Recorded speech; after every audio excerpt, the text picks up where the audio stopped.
मुजफ्फरपुर ज़िले की अगर बात होती है तो मैं बहुत ही विश्वास के साथ यह कह सकता हूँ कि औराई प्रखंड के जो लोग हैं, जिस आत्मीयता के साथ और जिस विश्वास और विश्वसनीयता के साथ भावनात्मक रूप से जुड़ते हैं, वैसा भावनात्मक संबंध रखने वाले पूरे ज़िले में कहीं के लोग हैं।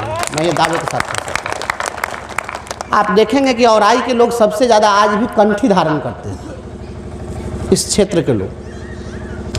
और औराई के लिए निश्चित रूप से जब कोई बात होती है तो समस्याग्रस्त क्षेत्र की भी बात होती है, तो सबसे ज़्यादा समस्याग्रस्त क्षेत्र औराई ही माना जाता है। जब बातें यहाँ आई हैं, जब मैं विधान पार्षद बना तो शपथ ग्रहण से पहले ही, हमारा शपथ ग्रहण तो हुआ है 3 जनवरी को, और इसके पहले ही मुझे यहाँ पर राम वृक्ष बेनीपुरी जी को याद करने के लिए, नमन करने के लिए उनके जयंती के अवसर पर मैं आया था। तो मैं गया एक विद्यालय में, और जब हमने देखा कि फूस के इस झोपड़ी में 13 वर्षों से विद्यालय चल रहा है, वह आवाज़ हमने वहाँ से उठाई। और मैं आपको बताता हूँ कि आपकी आवाज़, इस औराई से जो आवाज़ उठी, वह आवाज़ पटना के अधिकारियों के कान में इस प्रकार से गूंज मचा दी कि आज उस विद्यालय के भवन निर्माण के लिए यहाँ से प्रस्ताव तो गया है, और शिक्षा विभाग के बड़े बड़े अधिकारियों ने प्रपोजल बनाकर बिहार राज्य शैक्षिक आधारभूत संरचना विकास निगम लिमिटेड को भेज दिया, और मुझे लगता है कि वह पास भी हो गया है। इस साल मुझे लगता है कि जल्द से जल्द उस विद्यालय का भवन बन जाएगा। यह औराई में हम कदम रखें तो कम से कम यह काम हो गया कि उसका भवन बन जाएगा। मैं उसका पत्र भी आज सार्वजनिक कर दूंगा। और जब दिशा की बैठक चल रही थी, उस दिशा की बैठक में जब आप बोल रहे थे कि बसुआ के विद्यालय की बात हो रही थी, मैं बसुआ विद्यालय की बात में उठाया था। और जब मैं दिशा की बैठक में बैठा था तो आप जान लीजिए कि जितने भी जनप्रतिनिधि थे, सभी की निगाह मेरे ही ऊपर रहती है कि यह क्या बोल रहा है, क्योंकि हम बिना लाग लपेट के बोलते हैं, हम बनावटी आदमी हैं नहीं, जो हकीकत है सो हकीकत है। तो आपकी आवाज़ बेनीपुर से उठी, उस आवाज़ को हमने उठाई, लेकिन जब अध्यक्षता कर रहे थे आपको जल शक्ति मंत्री, यहाँ का स्थानीय सांसद महोदय, उन्होंने उस बात से शुरू किया और कहा कि कितना दुखद है कि बेनीपुरी जी के गांव में झोपड़ी में स्कूल चल रहा है। तो मैंने कहा कि सांसद महोदय, माननीय मंत्री जी, आपको पता नहीं है कि ऐसा एक विद्यालय नहीं है, ऐसे सैकड़ों विद्यालय इस जिले में हैं जिसके पास बिल्डिंग नहीं है। और तब मैंने बसुआ का उदाहरण दिया और मैंने कहा कि 10 एकड़ ज़मीन है उसके पास में, और उसके पास में एक बिल्डिंग नहीं है। गांधी के सपने को तो आपने चकनाचूर करके रख दिया।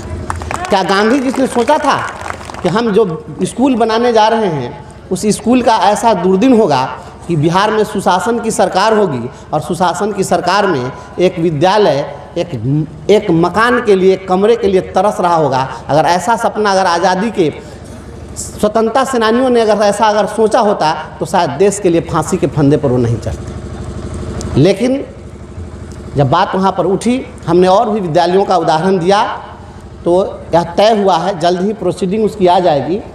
तय हो गया है कि मुजफ्फरपुर ज़िले में जितने भी भवनहीन विद्यालय हैं, उनका सर्वे करा के सभी के बिल्डिंग बनाने के लिए प्रस्ताव सरकार को भेजा जाएगा। और यह आवाज़ आपके औराई से उठी थी, यह सफलता की ओर है, और यह होगा।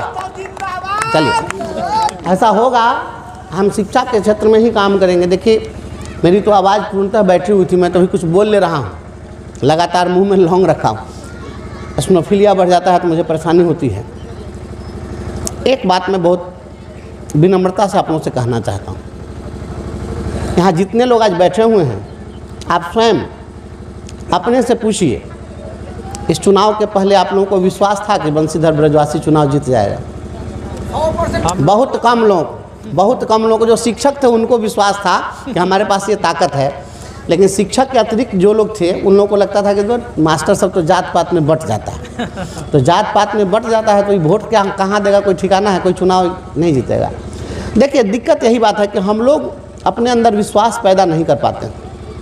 और आज जितने नौजवान हैं, हमारे एक साथी कोई चंपारण से आए हैं या केसरिया से कोई साथी थे, उन्होंने कहा है कि, और भी एक साथी लेते, उन्होंने कहा कि अब जो लंगड़ा था वो भी चलने के लिए तैयार हो गया है, जो नहीं सुन रहा था सुनने के लिए तैयार है, जो नहीं बोल पा रहा था वो भी बोलने के लिए तैयार है। यकीन मानिए, बिहार में जो राजनीति हो रही है, जितने शीर्ष नेता हैं, अब इन लोगों के राजनीति के अवसान का समय आ गया है। अब राजनीति के नए अध्याय की शुरुआत होने वाली है। मैं यह जिम्मेवारी पूर्वक बोल रहा हूँ, और इसके लिए आप लोग तैयार हो जाइए। बिहार किसी की बपौती नहीं है। कोई चाहेगा कि एकदम हुकूमत चलाते रहें और हमेशा उन्हीं लोगों का राज रहे और नौजवानों को अपने पीछे घुमाते रहें। अब नौजवान दूसरे के पीछे नहीं घूमेगा। मैं दुष्यंत की वह पंक्तियाँ आपको निवेदित करता हूँ। एक लाइन बड़ा लोग सुनाते हैं, कौन कहता है आसमां में सुराख हो नहीं सकता, एक पत्थर तो तबीयत से उछालो यारो। लेकिन उसकी एक और लाइन है, उसमें लोग इतना ही कह के उसको समाप्त कर देते हैं। लेकिन दुष्यंत की ये पंक्ति है। दुष्यंत बड़ी क्रांतिकारी कवि हुए। उन्होंने कहा कि कौन कहता है आसमां में सुराख हो नहीं सकता, एक पत्थर तो तबीयत से उछालो यारो, रहनुमाओं की अदाओं पर फिदा है दुनिया, इस बहकती हुई दुनिया को संभालो यारो। बस इतना ही कर देना है। दुष्यंत ने जो कहा था, रहनुमाओं की अदाओं पर फिदा है दुनिया, इस बहकती हुई दुनिया को संभालो यारो। आप जिसे रहनुमा समझते हैं और उसकी अदाओं पर आप फिदा होते हैं, इन राजनेताओं को नकार दीजिए और आप अपना हौसला खुद बुलंद कीजिए।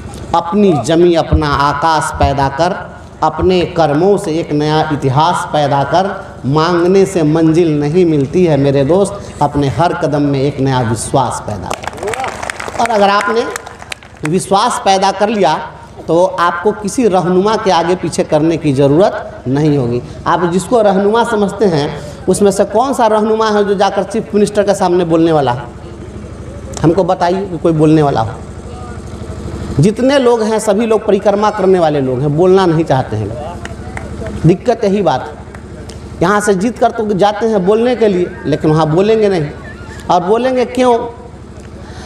देखिए, बोलने के लिए आत्मबल होना चाहिए। अगर हम खुद गड़बड़ रहेंगे, हम ही सर्टिफिकेट अगर फर्जी रहता और उस पर बहाल रहते, तो हम बोलते के पाठक के खिलाफ हैं? नहीं ना बोलते। किसी अधिकारी के खिलाफ नहीं ना बोलते। हम इसलिए बोलते हैं क्योंकि किसी के पास धनबल है, किसी के पास बाहुबल है, हमारे पास भी चरित्र और नैतिकता का बल है, हमारे पास भी स्वाभिमान का बल है। तो अपने चरित्र और नैतिकता के बल पर आप आगे बढ़िए और आपको सफलता मिलेगी।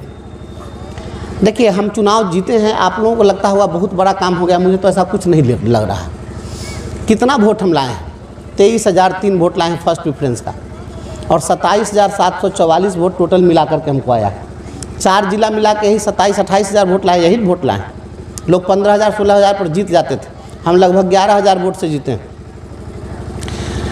शिक्षकों की संख्या यहाँ पर 65,000 थी, उस हिसाब से हमको वोट बहुत कम आया है। आप तय करिए, आज तय करिए, अभी तय करिए कि जो अगला चुनाव होगा उसमें जीत और हार का अंतर 50,000 मतों से होना चाहिए, तब यह संदेश जाएगा। सब्सक्राइब करें हमारा चैनल प्रकाश न्यूज़ लाइव और दबाए बेल आइकन हमारे खबर सबसे पहले देखने के लिए।